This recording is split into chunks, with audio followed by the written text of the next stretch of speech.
नमस्कार, संध्याच्या किचन मध्ये आपलं स्वागत आहे। तर आज आपण बनवणार आहोत पनीर पोहा कटलेट। तुम्ही नाश्त्याला नेहमी पोहे बनवतात, तर पोह्यापासून एखादा वेगळा पदार्थ म्हणून मी आज तुम्हाला हे बनवून दाखवणार आहे। हे मी 1 वाटी पोहे स्वच्छ 2 ते 3 वेळा धुवून घेतले आहेत। तुम्ही बघू शकता किती मऊ झालेले आहेत। हे धुतल्यानंतर 5 मिनिटं पोहे ठेवायचे आहेत आणि मग आपल्याला मळण्यासाठी घ्यायचे आहेत। हे मी 2 उकडलेले बटाटे आहेत, ते मी यामध्ये टाकणार आहे।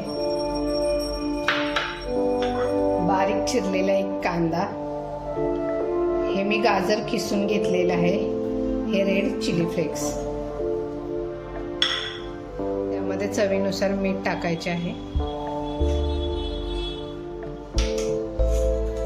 1 चमचा धनेपूड, चमचा जिरेपूड, आणि हे आता आपल्याला चांगले मिक्स करून घ्यायचे आहे। तर आता मी यामध्ये 2 ते 3 चमचे कॉर्नफ्लॉवर टाकणार आहे। मळून आपलं बऱ्यापैकी झालेलं आहे। आता कॉर्नफ्लॉवर टाकून आपल्याला हे अजून चांगले मळून घ्यायचे आहे।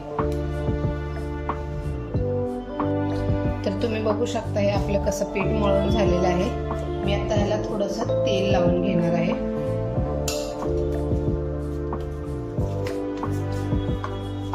तर आता आपण हे पीठ बाजूला ठेवून देऊया आणि कटलेटसाठी लागणारा भाजी बनवून घेऊया।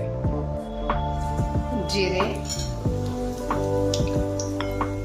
आलं लसूण मी ठेचून घेतलेलं आहे, हिरवी मिरची, हे चांगलं आपल्याला परतून घ्यायचं आहे। तर आता यामध्ये मी शिमला मिरची बारीक चिरून घेतलेली आहे, ती टाकणार आहे। ती पण आपल्याला चांगली परतून घ्यायची आहे। तसेच त्यामध्ये मी थोडासा गरम मसाला टाकत आहे, थोडीशी धनेपूड, आणि हे मी पनीर बारीक किसून घेतलेलं आहे, ते यामध्ये टाकणार आहे। आपण स्टफिंगसाठी जे बनवणार आहोत तीच ही मी भाजी बनवून घेत आहे कटलेटमध्ये टाकण्यासाठी। चवीनुसार मीठ टाकायचे आहे। हे आपल्याला फास्ट गॅसवरती परतून घ्यायचं आहे, चांगला बारीक करायचा नाहीये गॅस, कारण पनीरला पाणी सुटेल आणि आपल्याला ते भरता येणार नाही स्टफिंगमध्ये। त्यामुळे फास्ट गॅस करून 5 मिनिटं असं चांगलं परतून घ्यायचं आहे। तर अशा प्रकारे आपलं हे परतून झालेलं आहे।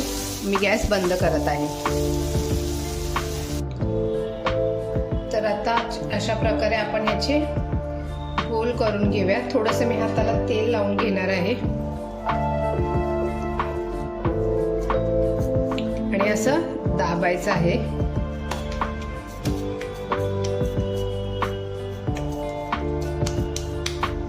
आणि जे आपण पनीरचं सारण करून घेतलं होतं ते असं ह्याच्यामध्ये टाकायचं आहे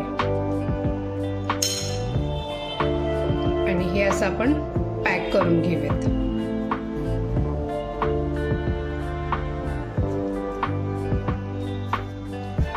तुम्हाला जो आकार पाहिजे तो तुम्ही देऊ शकता।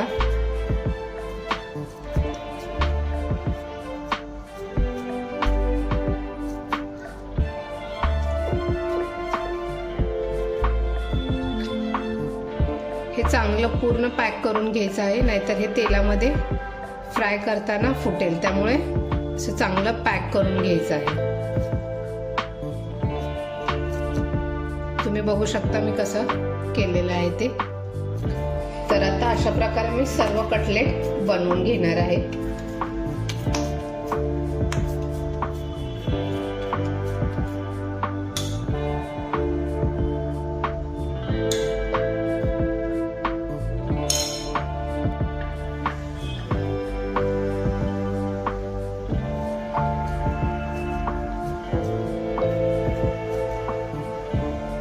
तुम्ही बघू शकता हे किती छान होतात आणि खायला पण खूप छान कुरकुरीत असतात। पोहे टाकल्यामुळे हे एकदम कुरकुरीत बनतात। तुम्ही कॉर्नफ्लॉवर ऐवजी ब्रेड क्रम्सचा पण ह्याच्यामध्ये वापर करू शकता। तर तुम्ही बघू शकता मी कशा प्रकारे हे सगळे कटलेट बनवून घेतलेले आहेत। तर आता आपण हे तळून घेणार आहोत। तर इथे मी तेल गरम करायला ठेवलेले आहे. तेल पण आपले गरम झालेले आहे. तर आता यामध्ये मी हे कटलेट सोडणार आहे.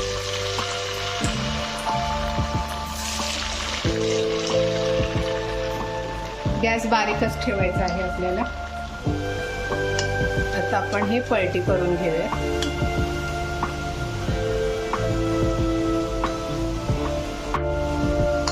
कटलेटला मस्त सोनेरी रंग येईपर्यंत आपल्याला हे तळून घ्यायचे आहेत. कटलेट आपले मस्त तळून झालेले आहेत. आता मी हे काढून घेणार आहे. तुम्ही बघू शकता तेलही अजिबात राहिलेलं नाहीये. पोहा आणि कॉर्नफ्लॉवर असल्यामुळे मस्त कडक कुरकुरीत होतात.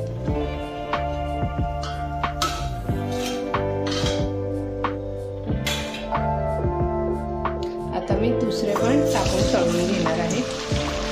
तर अशा प्रकारे आपले पनीर पोहा कटलेट तयार झालेले आहेत.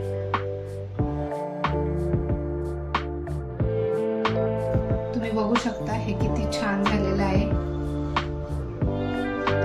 आतमध्ये पनीरची भाजी वगैरे कसं दिसतंय ते खायला